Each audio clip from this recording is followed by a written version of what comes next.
ವಿವಾದವನ್ನ ಇಲ್ಲಿಗೆ ಮುಗಿಸೋಣ. ಸಿಎಂ ಹೆಸರು ಸಮರ್ಥಿಸಿಕೊಂಡಿದ್ದ ಪ್ರತಾಪ್ ಸಿಂಹ ಯು ಟರ್ನ್ ಹೊಡೆದಿದ್ದು ಕೆಆರ್ಎಸ್ ರಸ್ತೆಗೆ ಸಿದ್ದರಾಮಯ್ಯ ಹೆಸರಿಡುವ ವಿಚಾರಕ್ಕೆ ನಾನು ಕಾರ್ಪೊರೇಷನ್ ಅಲ್ಲಿ ಕೇಳಿದಾಗ ಆ ರಸ್ತೆಗೆ ಹೆಸರಿಲ್ಲ ಅಂದಿದ್ರು ಅಂತ ಸಿಟಿ ರವಿ ಯು ಟರ್ನ್ ಹೊಡೆದಿದ್ದಾರೆ. ವಿವಾದ ಇಲ್ಲಿಗೆ ಮುಗಿಸೋಣ ಅಂತ ಹೇಳಿ Pratap Simha you turn, CM ಹೆಸರು ಸಮರ್ಥಿಸಿದ್ದ ಪ್ರತಾಪ್ ಸಿಂಹ ಇದೀಗ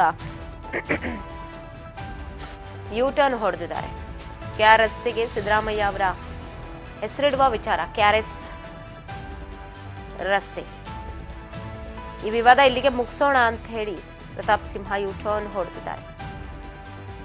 ನಾನು ಕಾರ್ಪೊರೇಷನ್ ಅಲ್ಲಿ ಕೇಳಿದಾಗ ಆ ರಸ್ತೆಗೆ ಹೆಸರಿಲ್ಲ ಅಂದ್ರು, ಹಾಗಾಗಿ ಸಿದ್ದರಾಮಯ್ಯ ಹೆಸರಿಡ್ಲಿ ಬಿಡಿ ಅಂತ ಹೇಳಿದ್ದೆ. ಸಿದ್ದರಾಮಯ್ಯ ಕೊಡುಗೆ ಸಾಕಷ್ಟಿದೆ ಇಲ್ಲಿಗೆ, ಅದನ್ನ ಯಾರು ಪ್ರಿನ್ಸೆಸ್ ರಸ್ತೆ ಅಂತ ಕರೆಯಲ್ಲ. ಸಿದ್ದರಾಮಯ್ಯ ಹೆಸರಿಡಿ ಅಂದ ತಕ್ಷಣ ನಾನ್ ಸಿದ್ದರಾಮಯ್ಯ ಪರ ಅಂತಲ್ಲ, ಕಾಂಗ್ರೆಸ್ ಕೂಡ ಸೇರಿಲ್ಲ. ಮೈಸೂರಿನಲ್ಲಿ ಮಾಜಿ ಸಂಸದ ಪ್ರತಾಪ್ ಸಿಂಹ ಹೇಳಿಕೆಯನ್ನ ಕೊಟ್ಟಿದ್ದಾರೆ. ಕೆಆರ್ಎಸ್ ರಸ್ತೆಗೆ ಸಿದ್ದರಾಮಯ್ಯನವರ ಹೆಸರನ್ನ ಇಡೋ ವಿಚಾರಕ್ಕೆ ಸಂಬಂಧಪಟ್ಟಂತೆ ಅಲ್ಲ, ಅವ್ರ ಪರ ಬ್ಯಾಟ್ ಬೀಸಿದ್ದು ಸಾಕಷ್ಟು ರಾಜಕೀಯ ಚರ್ಚೆಗೆ ಕಾರಣವಾಗಿತ್ತು.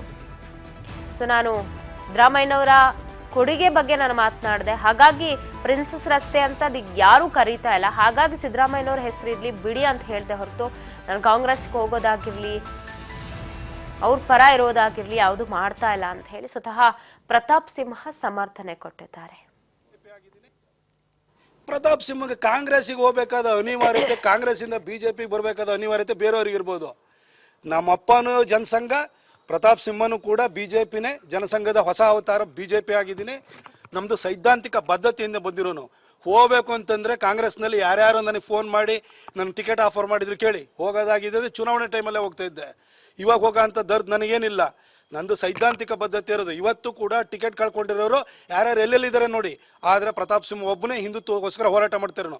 ಆಮೇಲೆ ಸಿದ್ದರಾಮಯ್ಯನವ್ರ ಬಗ್ಗೆ ಹೇಳಬೇಕು ಅಂತಂದರೆ, ಸಿದ್ದರಾಮಯ್ಯನವ್ರ ಬಗ್ಗೆ ಅತಿ ಹೆಚ್ಚು ತೊಂದರೆಗೊಳಗಾಗಿರುವ ಹಳೆ ಮೈಸೂರು ಭಾಗದ ರಾಜಕಾರಣಿ ನಾನು. ಯಾಕೆಂದರೆ ಅವರು ವರ್ಣ ಎಲೆಕ್ಷನ್ನಲ್ಲಿ ಒಬ್ಬ ಬಿಜೆಪಿ ಲೀಡ್ರನ್ನು ಕೂಡ, ಪ್ರಮುಖ ಲೀಡರ್ಗಳು ಬಂದು ಅಲ್ಲಿ ಹೋರಾಟ ಮಾಡಲಿಕ್ಕೆ ಪ್ರಚಾರಕ್ಕೆ ಬರ್ತಾ ಇರಲಿಲ್ಲ. ಆ ಸಂದರ್ಭದಲ್ಲಿ ಅಲ್ಲಿ ಹೋರಾಟ ಮಾಡಿದವಂತೂ ಸೋಮಣ್ಣವ್ರ ಪರವಾಗಿ ನಿಂತ್ಕೊಂಡು ಎಲ್ಲೂ ಹೋಗದಲ್ಲಿ ಬರೀ ಹೊರಣದಲ್ಲಿ ಹೋರಾಟ ಮಾಡಿದವನು ನಾನು.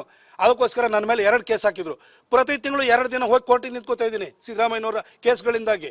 ಅದ್ರ ಜೊತೆಗೆ ಸಿದ್ದರಾಮಯ್ಯನವ್ರ ಸಾಹೇಬರ ಸರ್ಕಾರ ಬಂದಾದ ನಂತರ ಈಗ ಕಳೆದ 3 ತಿಂಗಳಲ್ಲಿ 5 ಕ್ರಿಮಿನಲ್ ಕೇಸ್ ಹಾಕಿದ್ದಾರೆ. ಪುನೀತ್ ಕೆರಳಿ ವಿಚಾರದಲ್ಲಿ ನಾನು ಬಸವೇಶ್ವರ ನಗರ ಸ್ಟೇಷನ್